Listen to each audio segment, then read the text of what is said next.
Hey guys, Matt and Nicky here. All right, strapped to the dyno today.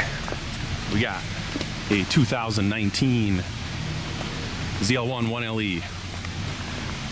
So this is a car we just upgraded from a stage 1 package to a stage 2 package. So let's take a look. So right off the bat, you can see the new lids that we just had made for us. Actually, I should just say the labels on the sides, but so a company out in California called Too High PSI is making these lids to go along with their port injection.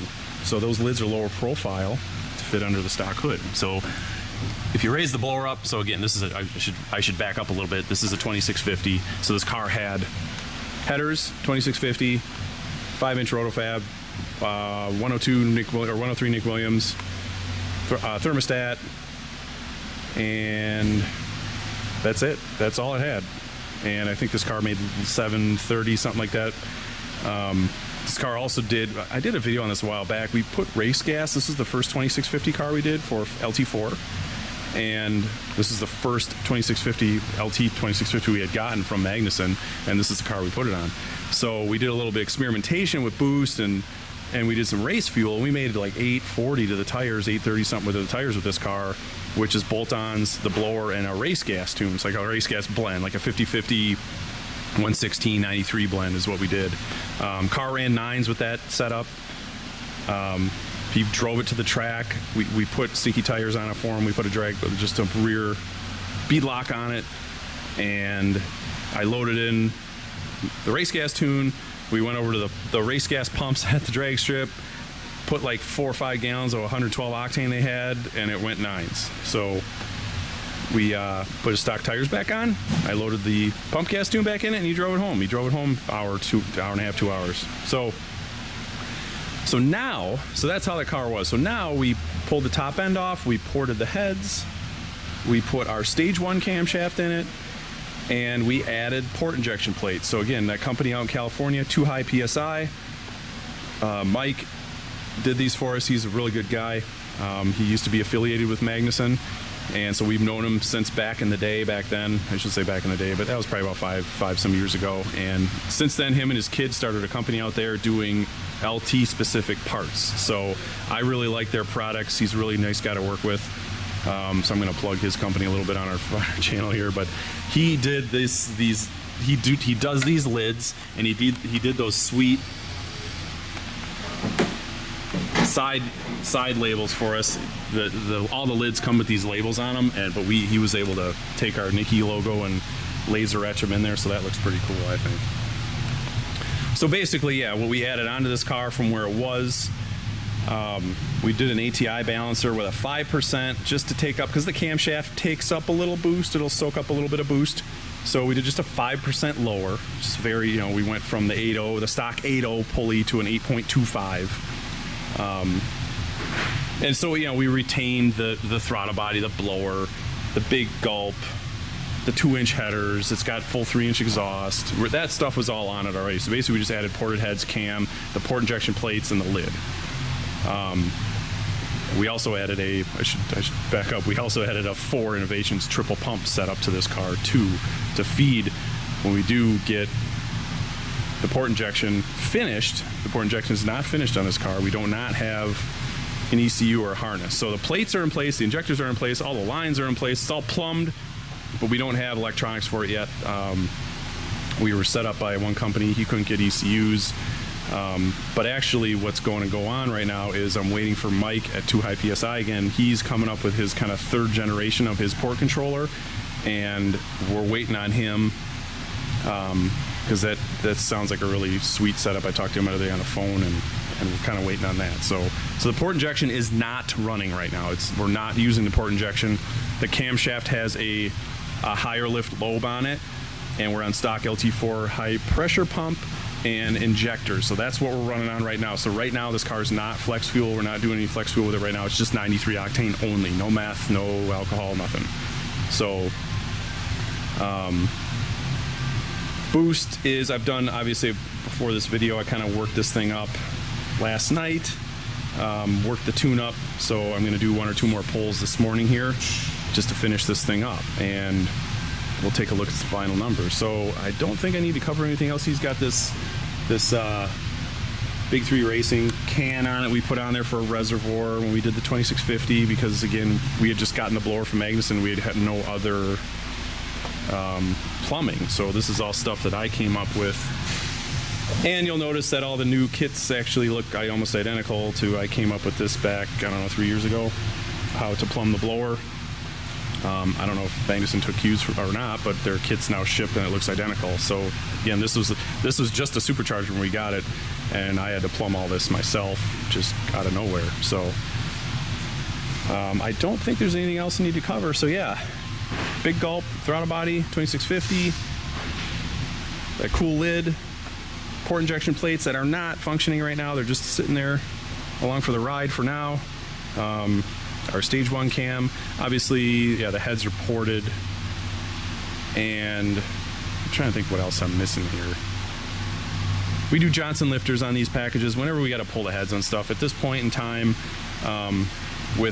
we haven't seen a lot of it because we've been using our beehive springs for the longest time on LS and now LT, but with the LS7 kind of lifter failure rate going up and up and up and up, you see a lot of it with the dual springs guys are running. We just go straight to Johnson lifters. They're more expensive, but they're way quieter, and I think they RPM better when you're turning stuff over 7, and they're just a better product, I think.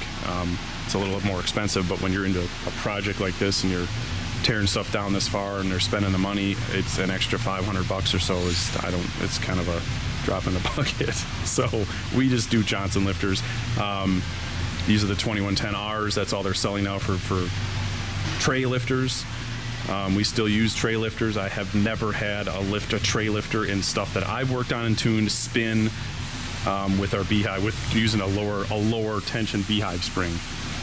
All the trays, the lifter failures and tray failures I've seen is running those heavier dual springs, which, if you're worried about it, you can always do a link bar, but we just do the tray lifters. And anyway, I'm getting carried away on ranting about valve springs. But yeah, so let's, I think I covered everything on this thing. Again, port injection is not running on this yet, but you can kind of see, this is the rail. So that's the fuel rail. You can't really see it in there. Maybe you kind of can. You can see that shiny, that billet deal. That's the spacer. So that sits in between the head and the blower. So the blower is then lifted. The stock lid would hit the hood, so we put this lid on. So yeah, pretty cool deal. So it's working really nice so far. So far I'm seeing, we've seen some upper 700 numbers. I made a couple extra tuning changes here. This car's not cooled off right now. I warmed it up. I just did a pull on it, so I'm going to do one more final pull, and we'll take a look at those numbers, take a look at a data log, and I'm really hoping to hit 800. That's the goal on something like this, is always with a 2650 and our small cam with headers on 93 octane, 800 horsepower at the wheels is always kind of the goal. With the ported heads, yeah. Some of the stuff I've done without ported heads, then you struggle to get near that 800 mark. Ported heads definitely help on these LTs with the higher lift cams. These cams are 650 lift, and the LT cylinder head stock flow-wise kind of lay over after 600 lift. So we actually start to lose flow going, so there's a little bit of a, going backwards when you put cams in these things and you don't port the heads, but the camshafts obviously still add power. It's just to optimize camshaft setup on an LT motor, porting the heads is kind of ideal. So anyway, I'll set the camera down, put it on a tripod, and we'll spin it up, and we'll see if we can hit that 800 mark.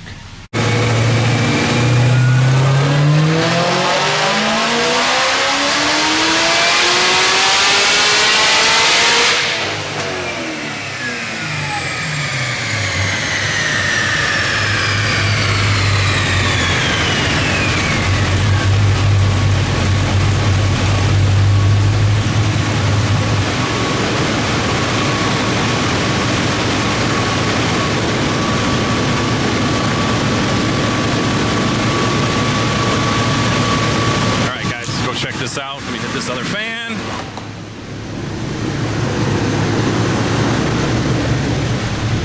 Looks like we hit our mark. Okay, let me unplug this one. Lots of fans going. All right, so 804, 682 torque, So it looks kind of goofy here because I hit the limiter at 7. That's where I got the limiter in at. I guess I could have bumped that up a little bit, but yeah, that's looking pretty nice. Really nice curve for 93 octane. Yeah, like I said, we're hitting, I think we're just barely, I don't think even that, we're not looking at the, we can look at the data logger. I don't even think we hit 13 pounds of boost. I think it's just under 13. It's like 12 and a half. So, and that's a 6-gear pull. These 10 speeds, you can do 7th gear, which is the 1-to-1, but it takes the dyno to like 180 miles an hour plus, especially that kind of RPM, and it gets, I don't know. I just don't like beating up the equipment for an extra 15 wheel, you know, what we would show an extra 15 wheel. There's no need to cheat stuff. All the tuning and other stuff was always, all these 10 speeds I always do 6 gear, so I kind of keep it consistent that way. I've played with 7th gear before. And I've probably talked about in other videos where it will make another 15 wheel in 7th because it is the 1-to-1, but it's a super tall with, you know, 1-to-1, and then the rear end of these things is like 285 rear gear, so it's really long. So, and the dyno pulls take forever. This 6 gear gives me a long enough dyno pull to get good data, but not overly long. So that's why I do them in 6th. Yeah, that's looking really nice. That curve looks really good. Yeah, these 2650s again, it does not take much. Now again, once we go E85, when we get the port controller on this thing and get our harnesses and the port controllers, this is going to be, I would like to see another, well, I'd like to see another 100. I don't think that'll happen. I think we'll see another 80 because I got the timing pretty conservative on this. So yeah, that's looking really nice. Hitting the 800 mark. That's kind of the goal for this stuff. All right, let's take a look here. Bring up the pull. Kind of get that into screen here. All right, so I was just kind of watching. I always just basically watch knock and air fuel. Kind of just watching these two numbers as I'm pulling, not watching anything else. Okay, so we can kind of look at the rest of the data here. So looks like it did just touch 13 pounds. That's about 13 pounds right there. But you can see that's at the very tippy top. That's right, you know, 6,700 we were still at 182. So it didn't hit 13 until 6,800, 6,900. So basically this car will shift. These cars, I don't like bumping the rev limiter higher. There's a hard limiter in somewhere that we don't have access to at 7,000 RPM. And sometimes I'll go around that by actually manipulating the actual rev limiter table, the rev limiter torque table, which buys you another couple hundred. Otherwise you can just completely shut the rev limiter off altogether and then you can go to whatever you want. But I do not like doing that on, you know, I'll do that on my own car because if I break it, it's mine, but I'm not gonna do that on a customer car. I will not shut the rev limiter off. So I'll have these shift in, and there's no reason to have them go any higher unless we're in like some kind of drag racing situation where after every last 10th. This guy's mostly a street guy, so this thing will shift at 68-ish, 68.50, somewhere in there is where I set these up at. So it's just gonna barely maybe touch 13 pounds at the very top.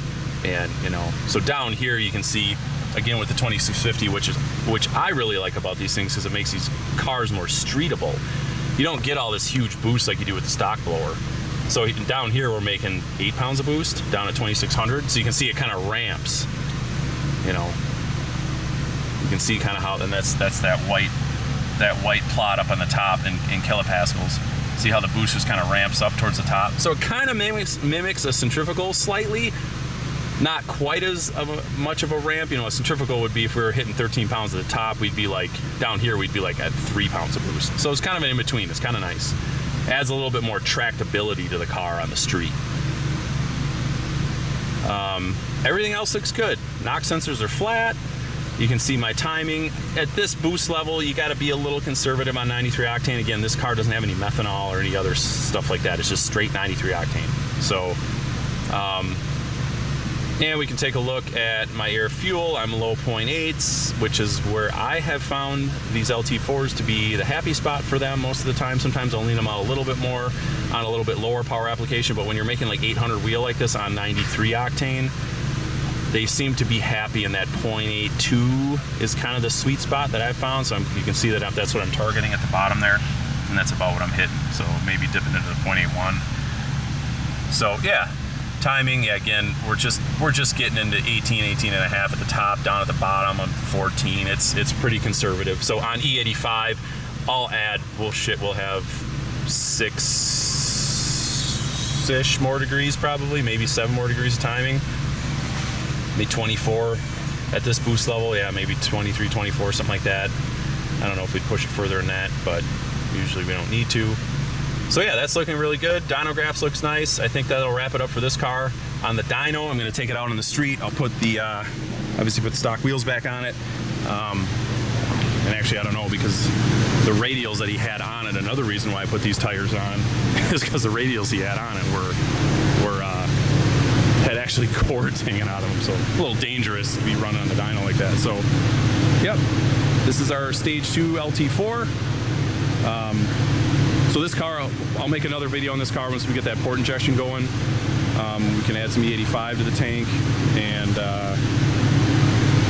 yeah, then we hopefully would see closer to 900. So shot of that dyno graph again, so you guys can take a look. Again, I'm happy with that for this combination. I'm not, again, I don't like pushing these LT4s much over, like 13 pounds is really the limit for me on 93 octane.